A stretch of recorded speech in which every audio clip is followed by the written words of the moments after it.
En Radio Atalaya, la siguiente es una programación clasificación A, apto para todo público, contenido o opinión. A esta hora, en Radio Atalaya, presentamos Sin Amarres. Sin Amarres es noticias. Sin Amarres es opinión. Sin Amarres, una mesa de diálogo donde sobresalen los temas de mayor interés social, económicos y políticos del país. Bienvenidos a su espacio Sin Amarres.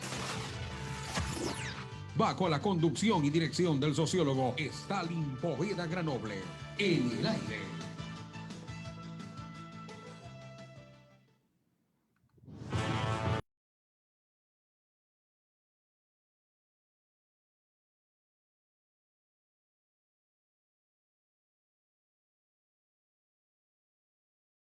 Y anuncios de marchas del movimiento indígena.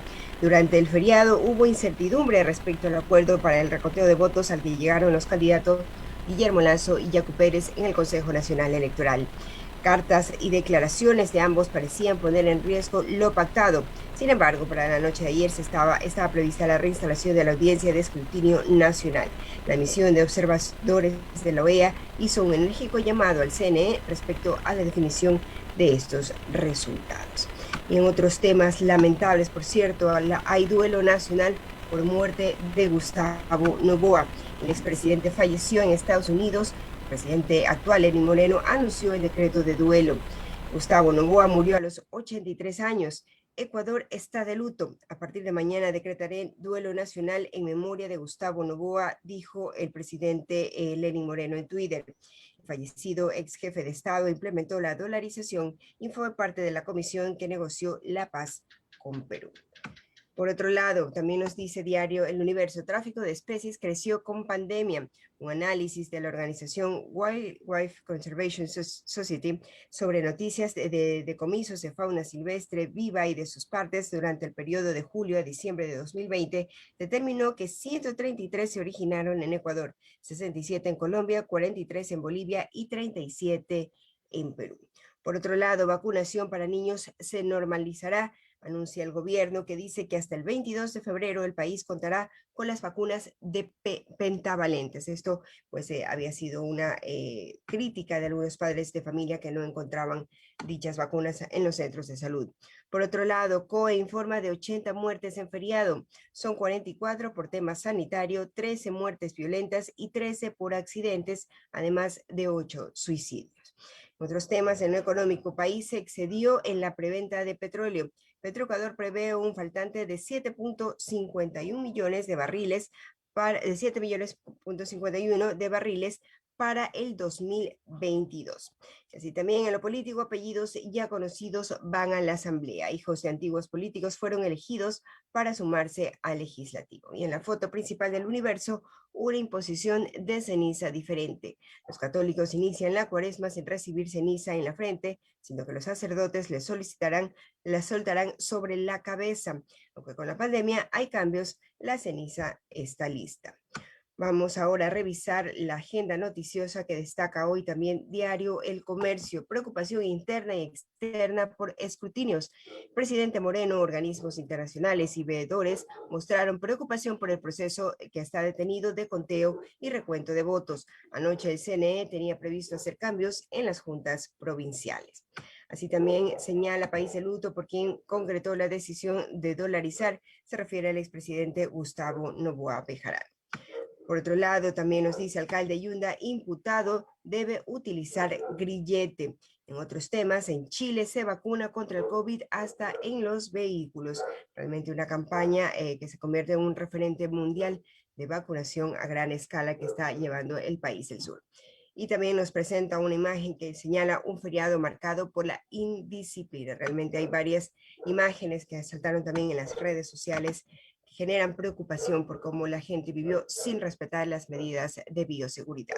Por otro lado, en Diario Expreso, a través de su página web, se destaca hoy, Roche redujo la nómina de la ATM y Tayano le infló otra vez.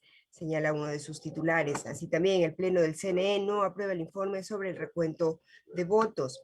Por otro lado, nos cuenta también Diario Expreso a través de su página web, Jorge Yunda usará grillete electrónico y no podrá salir del país, parte de las medidas cautelares dentro de la investigación que procede.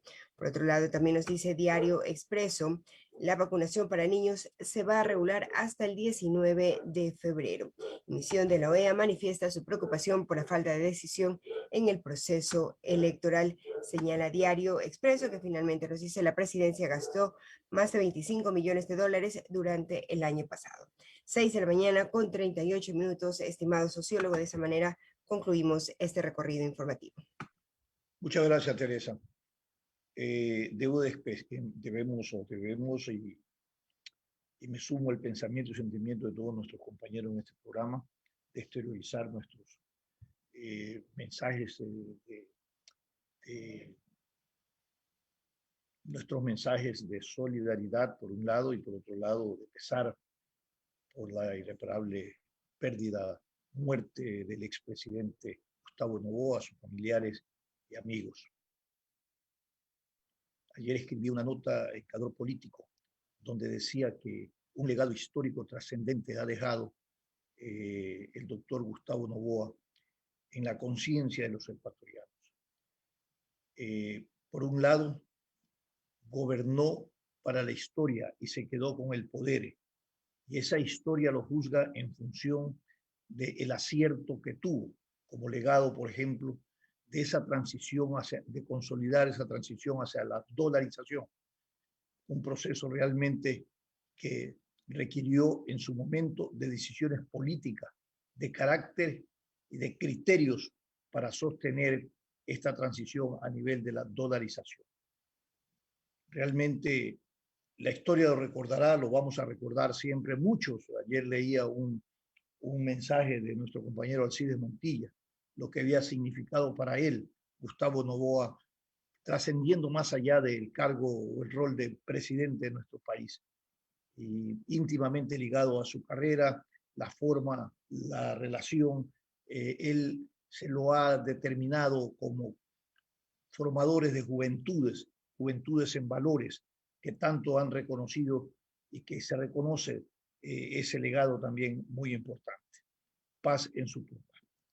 Por otro lado, quiero referirme, ecuatorianos, y compartir con ustedes una inmensa preocupación que tiene que ver con este proceso de conteo de votos relacionado a la primera vuelta de las elecciones que lleva adelante nuestro país. Realmente resulta preocupante hacia dónde nos conduce la política, el poder y la institucionalidad, cuando esta última, hablo de la institucionalidad, no está plenamente consolidada para ejercer el patrocinio de la ley, porque eso es lo que nos garantiza un Estado de Derecho. Eso es lo que nos asegura un Estado de Derecho. El patrocinio del imperio de la ley. Más allá de que existan acuerdos o sensibilidades en el orden político, me refiero a los dos candidatos que pugnan por establecer cuál de ellos llegará a la segunda vuelta. Existe un Estado de Derecho que no puede ser manipulado ni afectado por prácticas insospechadas o pretensiones que carecen de respaldo legales y que no se apegan a la estructura jurídica establecida. Y me refiero que creo que es importante como valor democrático el diálogo para generar consensos y solucionar los problemas. Pero cada acuerdo tiene que remitirse a una estructura legal y jurídica. No puede hacerse por encima de ello. porque hablamos de un Estado de Derecho. No se podría pretender acomodar el ordenamiento jurídico para darle satisfacciones a un acuerdo político, que justamente en lo que hoy estamos, en ese escenario nos encontramos. Primero empezó con denuncias de transparencia, exigibilidad de transparencia, para luego concretarse en denuncias de fraude. Muy bien. Todavía no ha terminado el conteo de votos. Si no ha terminado el conteo de votos, ¿a qué le atribuye o a qué trámite o a qué espacio se le atribuye el fraude? Primera interrogante. Yo creo que existen y se evidencian prácticas opuestas al valor democrático y el respeto a un Estado de Derecho. Hay posturas de fuerza, tácticas, momentáneas, coyunturales, de presión social, de enarbolar el derecho a la resistencia para convertirlo en amenaza social que pone en serio riesgo nuestro sistema. Estas prácticas son impropias de un Estado de Derecho. Si que se permite resolver los problemas de demanda social fuera del marco legal jurídico establecido, estamos en riesgo de convertirnos en un Estado de hecho. Esto es delicado, es muy peligroso. De ahí que no hay acuerdos en el Consejo Nacional Electoral para aprobar el informe jurídico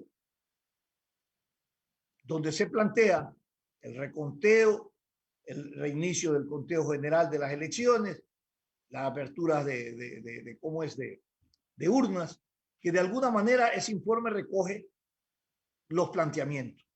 En una carta enviada por Guillermo Lazo, malinterpretada, por supuesto, que dicen que se ha tirado para atrás. Yo creo que no. Lo único que dice es que si se toman resoluciones en el marco jurídico que tiene que ver con la propuesta y los diálogos y los acuerdos que han llegado, eso es lo precedente y él tendría el derecho de impugnar como los otros impugnan cualquier resolución que esté fuera del marco legal. Bueno, es como se debe actuar. Porque si no, estamos frente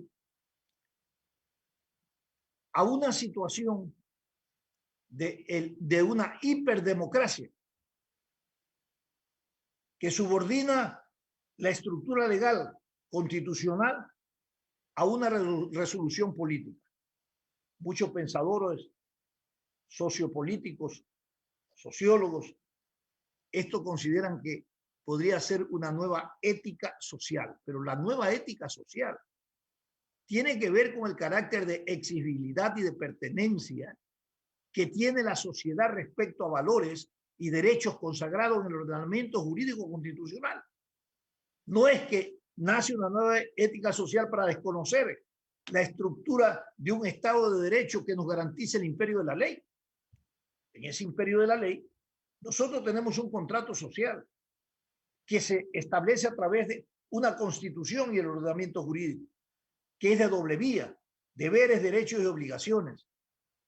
Y es la manera, es el respeto, o sea, el respeto es la manera de consolidar ese Estado de Derecho y ese valor democrático.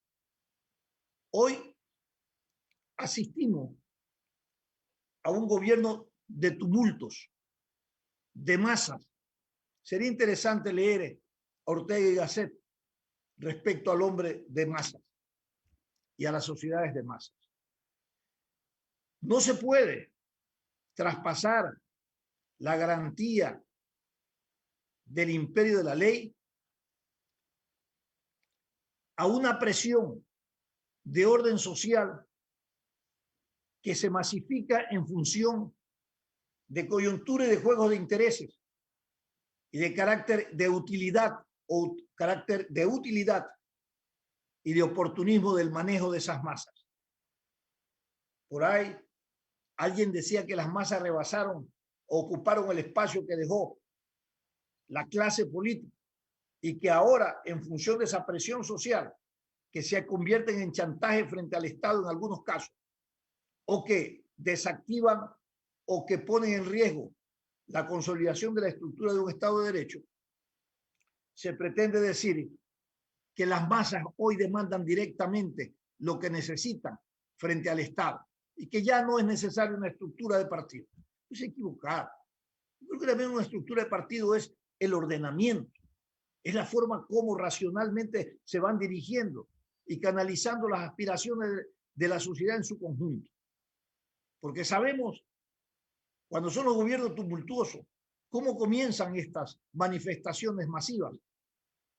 Sabemos cómo comienzan, pero no sabemos cómo terminan en las consecuencias que éstas han generado a la estructura de la sociedad. Ya tenemos experiencia en nuestro país de lo que ocurre.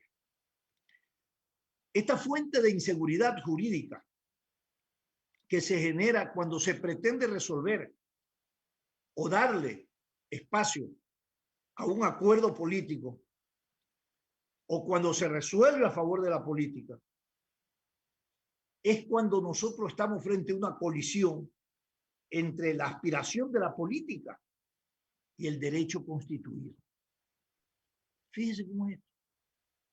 De por medio está un pronunciamiento soberano de un pueblo. Aquel pronunciamiento está siendo definido por el Consejo Nacional Electoral previo a unos acuerdos entre los dos candidatos que pretenden llegar a la segunda vuelta. Y el Consejo Nacional Electoral se sienta frente a los demandantes o a aquellos dialogantes que quieren resolver el problema como observador. No, señor. El Consejo Electoral es la autoridad legítima y competente de tomar resoluciones jurídicas, constitucionales, asignadas en su competencia. Eso se llama acción de autoridad competente. De tal manera que si se sentó en un diálogo, se les critica que no han elaborado el procedimiento y el reglamento para poder viabilizar o llevar a la práctica estos acuerdos. De tal manera que hoy vemos que estas decisiones que se las quieren llevar a las resoluciones políticas deben de estar, esto es muy importante, vinculadas a la estructura legal de un Estado de Derecho. Realmente no hacerlo, ¿qué implica? ¿Qué implica? Es llevarnos al anarquismo, al masismo respecto al poder y convertirnos en un Estado de hecho muy peligroso para la estructura formal, institucional y democrática de nuestro país. Todas estas prácticas que hoy estamos observando están contribuyendo a que se continúen con insólitos procedimientos de presión social para lograr lo que el ordenamiento vigente jurídico no concede. Hay que hacer las cosas como se deben de hacer. Que se inaugura una nueva conciencia social, bienvenida sea. Pero hagámoslo dentro del ordenamiento jurídico constitucional. Y no caminemos hacia el abismo del anarquismo, que evidentemente impulsiona o ruptura todo un Estado de Derecho y los valores de la democracia. Yo creo que el Consejo Nacional Electoral tiene que inmediatamente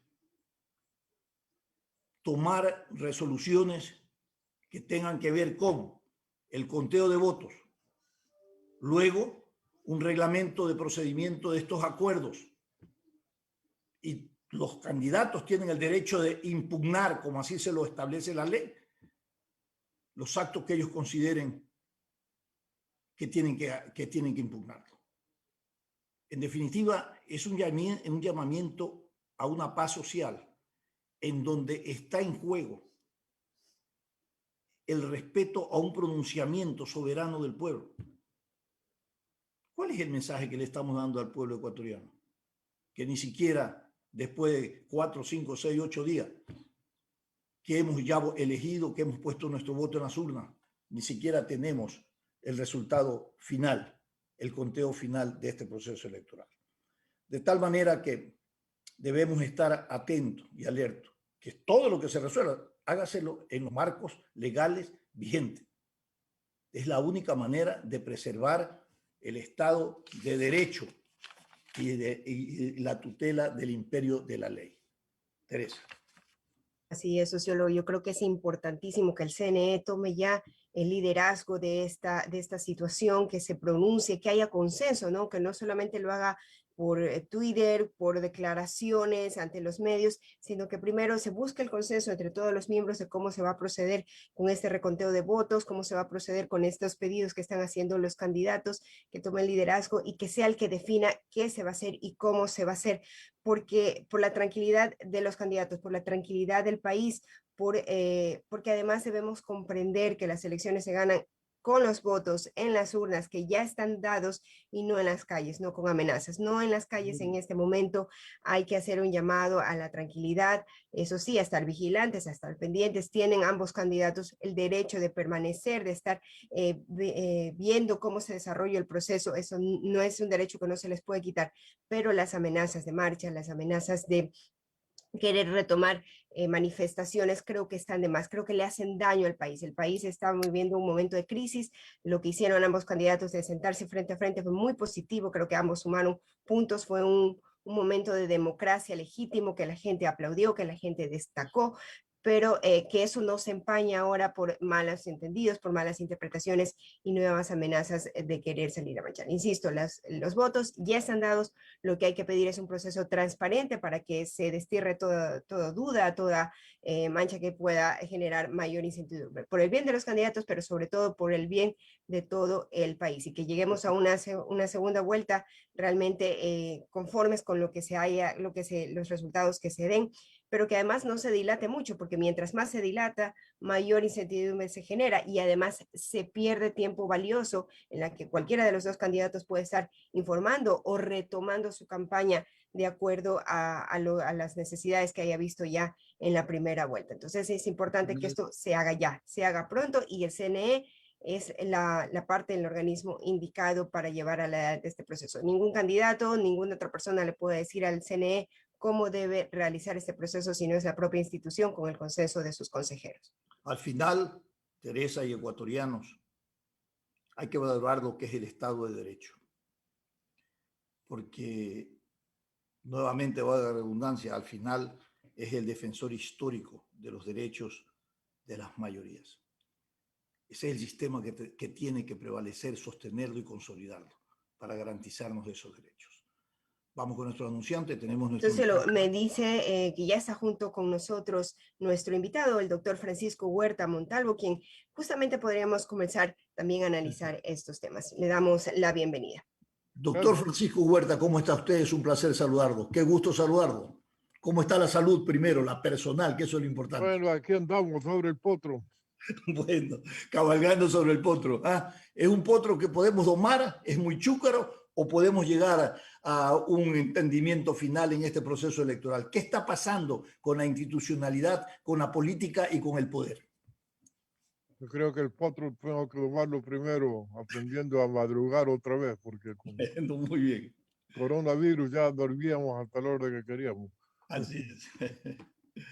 Doctor, esta situación que hoy viven los ecuatorianos en relación a sospechas de fraude planteados por candidatos, por otro lado, falta de transparencia en los procesos electorales, nos genera una profunda preocupación. Y la preocupación está vinculada a que se respete un pronunciamiento popular soberano, por un lado, y por otro lado, que prevalezca una resolución política frente a un ordenamiento institucional constituido. Sí, es grave que se dé la sensación de que ha habido manipulación en el conteo de los votos para favorecer determinada candidatura, Eso. cuando en la práctica, como ustedes han estado señalando, mucho de lo que puede hacer el Consejo Nacional Electoral depende de que asuma sus responsabilidades sin estar esperando consultas o peticiones. Si él mismo verifica que hay anomalías, hay que resolverlas pronto con un reconteo, con lo que se decida. Pero no se puede mantener una incertidumbre esperando que los candidatos se pongan de acuerdo y comiencen a mandar comunicaciones donde en una se niega lo que se señalaba en la otra o se piden aumentos que no estaban considerados en el acuerdo. En esa línea tampoco va a ser posible que esto se resuelva porque un grupo marcha a las calles de Quito y se las toma. Ese tipo de amenazas tampoco son válidas en democracia, pero estamos dando lugar a una tensión que va a concluir con ese tipo de desfiles en las calles de Quito, ojalá sin vandalismo. Perfecto. Ahora, ¿cómo resolver el problema cuando hay esta colisión entre la aspiración política y el derecho constituido?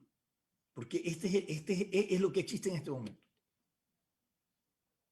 Un poco la culpa la tuvieron las organizaciones mismas cuando preanunciaron resultados que no tenían la base concluyente, pero generaron ya una imagen de yo quedé segundo, yo gané. Al día, un momento más tarde, no, tú quedaste tercero, te gané yo. Bueno, contemos. Ah, pero contemos solo esto, no contemos este poco más. Así no hay institucionalidad posible que resista con ese titubeo y esa falta de acción. Y luego convocan, pero no a todos los consejeros. Y luego quitan la convocatoria, pero no le avisan a todos. Comienza a sentirse un aire de manipulación que molesta mucho. Realmente es desastrosa la actitud del CNE. Ahora, por supuesto, estos aires que usted acaba de analizar de comportamiento desastroso del Consejo Nacional Electoral evidencian esta vinculación de representación partidaria en la delegación del Consejo Nacional Electoral y que se manejan estos juegos de intereses llevados ya a la categoría de interés político. Definitivamente ese es el lamentable estado de cosas. Las manipulaciones determinan querer favorecer una candidatura, definitivamente, y querer dividir a las otras, claramente, lo cual es muy negativo, que venga desde la fuente oficial ese comportamiento. Correcto.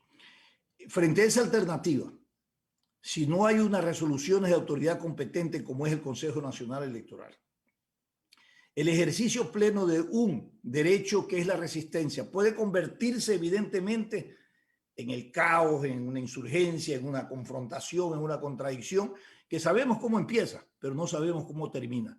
Y esa responsabilidad, ¿cómo la asignamos y cómo deberíamos un poco canalizarla? Porque al final da la impresión que todos estamos remando a que el caos nos atrape. Sí, es lo lamentable, todos los síntomas son de caos. Mientras tanto, ¿qué reactivación económica podemos aspirar? Y en el marco de la condición de salud, también es lamentable lo que sucede con la importación de vacunas. Tenemos cifras ridículas y grandes conglomerados festivos en estos días de carnaval que van a motivar otro brote de la pandemia que puede poner en peligro la segunda vuelta. Es decir, vivimos en una sociedad de riesgos constantes donde en lugar de tratar de aplacar esos riesgos, los incentivamos de distintas maneras. El Ecuador está entrando en una fase de suicidio colectivo que es peligrosísima. Correcto. Y parece mal, ¿cuál es el remedio? Dice que los males de la democracia se curan con más democracia, pero ¿cuán democrático es el remedio para curar estos males? En el momento, la movilización en las calles trata de defender los intereses de un sector. Desde otro sector se mandan cartas. Vamos a ver quién tiene más peso político a la hora de la hora y define la segunda candidatura. Pero lo raro es que se haya dejado de lado los votos de uno de los candidatos, del que ganó las elecciones, porque allí también hay denuncias de malos manejos. Se exhiben actas donde una cantidad menor de votos es inflada a casi 10 veces más. Entonces eso también debería revisarse. No sé qué pasa con los delegados de los partidos que no hacen su trabajo. Eso debe ser un trabajo de los delegados del partido. Ahora, ¿qué es lo que evidencia? Voy a poner un término, esta fractura, porque lo que perciben los ciudadanos es que están siendo ellos, como siempre, engañados, están siendo manipulados su pronunciamiento en las urnas, y esto es gravísimo para el valor soberano del elector y del valor de la democracia. Porque entonces ya no hay garantía, pues cada 4 años, que es la única vez que nos dicen venga usted a elegir, venga usted a poner en práctica su derecho de elegir y de ser elegido. No hay garantías y esto desalienta y desanima, ¿no?, esa práctica y ese valor de un proceso eleccionario o de ese derecho que tienen que los ciudadanos cada 4 años ir a exponer ante las urnas. Sin duda, Stalin. Por eso mismo creamos un observatorio ciudadano de control electoral. Nos inscribimos, pese a que no teníamos el paso previo de una ley del Consejo de Participación Ciudadana y Control Social, que era el que tenía que permitirnos obtener credenciales de observadores. Pero nosotros no quisimos ser incoherentes, habiendo planteado la desaparición de este Consejo de Participación Ciudadana y Control Social, por considerarlo un organismo inútil, de alto poder, nombra autoridades. No podíamos ir a pedirle el certificado al organismo que estamos queriendo desaparecer. Entonces, de hecho, nos constituimos y mandamos nuestra documentación al Consejo Nacional Electoral, sustentándola en artículos de la Constitución y del Código de la Democracia, que le otorga a los ciudadanos la capacidad de mirar qué está pasando con sus sufragios. Recibimos las credenciales, muy bien. Fuimos a tratar de estar cerca del acto electoral y observamos cosas muy negativas y las comunicamos, como por ejemplo un prófugo haciendo campaña por sus listas, como por ejemplo un candidato recibiendo dinero de procedencia complicada, la LN de Colombia. Por el estilo, hicimos muchas observaciones de situaciones anómalas para buscar su sanción y no pasó nada. Hasta ahora nos responden respecto de esas acusaciones. Entonces hemos desistido del observatorio y lo reconvertimos en un frente democrático ciudadano para tratar de incidir en el resultado electoral en las próximas elecciones. Cualquiera que sea el segundo que gane, estaremos apoyándolo para tratar de que el correísmo no regrese al país con toda su secuela de atropello a las libertades y persecuciones, etcétera, etcétera, etcétera, y enorme corrupción. En esas estamos a la fecha. Perfecto. A mí me parece interesante haber dado ese salto del observatorio a este Frente Democrático de Ciudadanos. Me adhiero a esta iniciativa que me parece muy importante porque al final el único referente ético y moral que se asigna en estas crisis es aquel que se fundamenta en esos principios y valores que se encarna en el pueblo, en los ciudadanos. Yo creo que eso es el que hay que rescatar, es la fuerza que va a mover y va a poner orden en este desorden, que tiene que ver con prácticas políticas y valores que realmente atentan a la democracia y al Estado de Derecho. Se pone en evidencia lo que usted en su informe en la lucha contra la corrupción de la narcodemocracia, la narcopolítica, la narcocorrupción, todo vinculado a estas prácticas que realmente afectan la estructura de un Estado de Derecho. Y por cierto, el Estado de Derecho que nos asigna el imperio de la ley, con estas prácticas que hoy estamos viviendo nos están llevando realmente a un peligroso momento de llegar, de sustituir un Estado de derecho a un Estado de hecho, porque finalmente estas presiones sociales desde esa perspectiva es lo que un poco buscan. Mientras tanto, por suerte, tenemos otras cosas que hacer. Hemos concluido por fin con el compromiso establecido por la conferencia del Bicentenario. Esto es importante. Comenzar a difundirse en ámbito nacional vía Zoom. Y vale la pena que los ecuatorianos las escuchen porque son maestros de amplia gama los que están transmitiendo sus experiencias en un tema que es sustantivo, el de la educación en todos sus niveles. Hoy comenzamos con esas transmisiones y 3 conferencias. Qué Y interesante. después tenemos la del filósofo Javier Gomá sobre un tema que es una necesidad concreta del Ecuador, ejemplaridad pública. Sobre eso también se va a hacer un folleto con Casa Grande. Es decir, a pesar de la pandemia, logramos llevar adelante un esfuerzo del Bicentenario que lamentablemente se frustró en sus presentaciones por la pandemia. Podemos vincular esta que me parece interesante, ejemplaridad pública, con una nueva ética social. Sin duda, de eso se ¿Cómo, trata. cómo articularla? ¿Cómo irla prosperando? ¿Cómo irla desarrollando? ¿Qué mecanismo tenemos? Fuera de los institucionales, porque efectivamente estos están siendo cuestionados, sustituidos, pero bueno, ¿en qué escenario lo desarrollamos? Las personas tienen que predicar con el ejemplo, como siempre se ha dicho, y especialmente las que tienen cargo de elección popular o de representación popular. Es su comportamiento el que va a determinar el de sus subordinados y es el que va a tener huecos en la honradez o no. Y de allí que hay que fomentar que esta ejemplaridad sea parte del comportamiento. Pero si no teníamos ni siquiera noción del concepto, poco nos interesaba hacerlo práctico.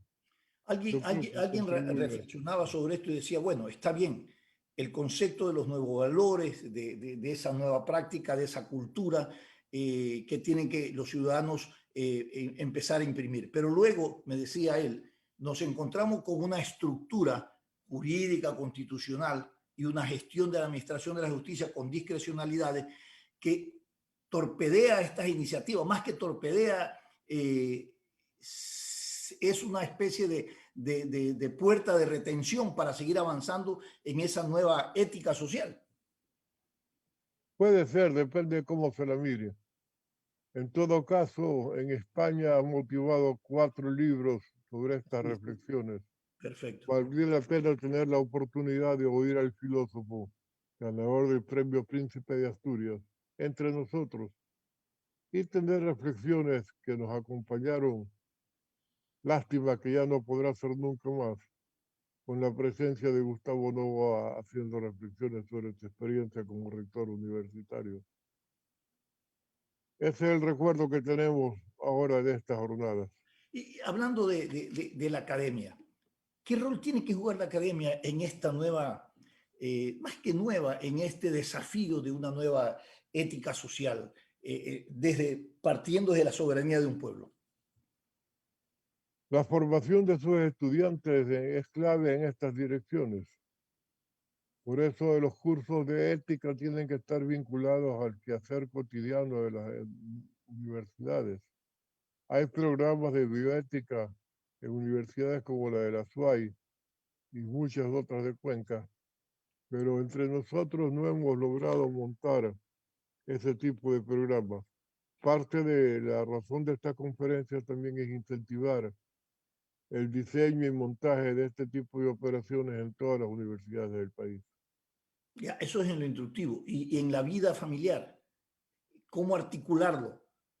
Porque una de las cosas que se observa es que esos valores de formación de la vida familiar, por distintas circunstancias de deterioro de esa célula fundamental de la sociedad, ya no están poniéndose en vigencias, van desapareciendo.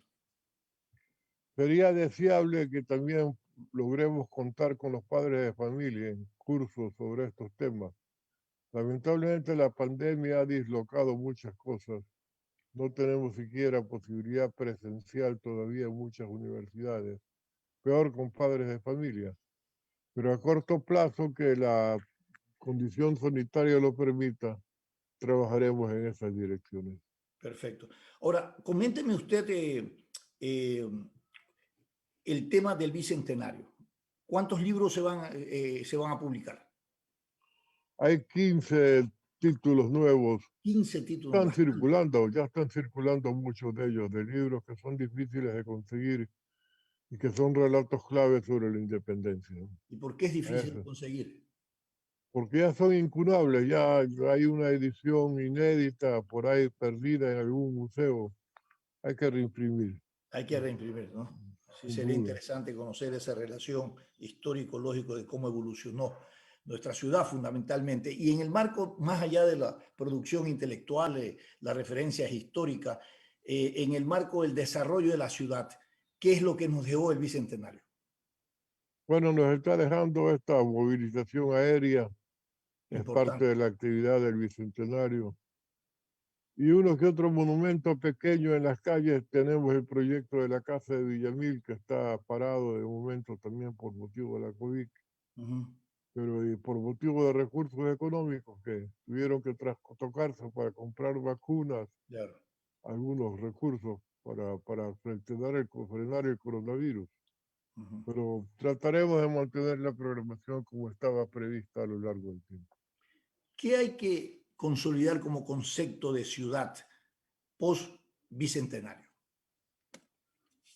Que lo cívico es un hecho permanente, entonces no puede ser que se festeje solamente cuando se cumplen tantos años, sino que todos los años la ciudad tiene fechas de fundación, de independencia.